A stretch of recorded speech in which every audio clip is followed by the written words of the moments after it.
এখনও কেরলের বিধানসভা নির্বাচনের দিনক্ষণ ঘোষণা হয়নি।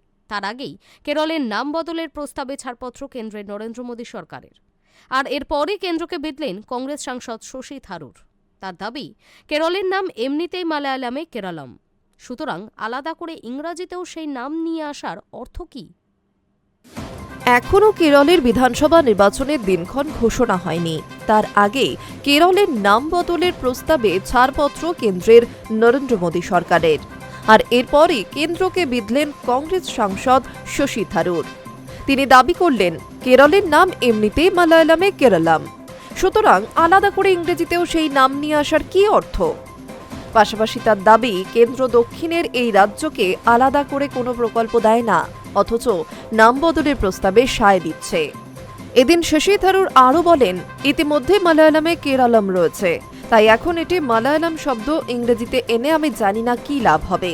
সরকার আমাদের একটা এইমস বা নতুন কোনো প্রতিষ্ঠান দেয়নি, কেন্দ্রীয় বাজেটে আমাদের কোনো প্রকল্পও দেয়নি, অথচ যখন নাম পরিবর্তনের কথা এলো তখন তারা এটি অনুমোদন করতে ইচ্ছুক হয়ে গেল। শশীর এহেন আক্রমণকে তাৎপর্যপূর্ণ বলেই মনে করছে ওয়াকিবহাল মহল।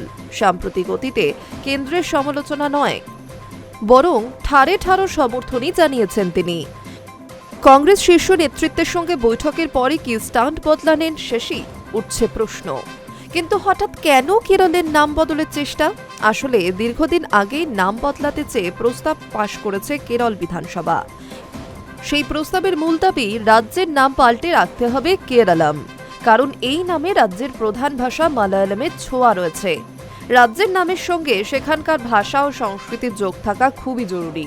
এই মর্মে দুবার প্রস্তাব পাশ করেছে কেরল বিধানসভা। প্রথমবার কেন্দ্রীয় স্বরাষ্ট্রমন্ত্রক জানিয়েছিল, নাম বদলের প্রস্তাবে কিছু টেকনিক্যাল বিষয় রাখা প্রয়োজন। সেগুলি মেনেই 2024 সালের 25শে জুন পাশ হয় দ্বিতীয় প্রস্তাবটি। High news network.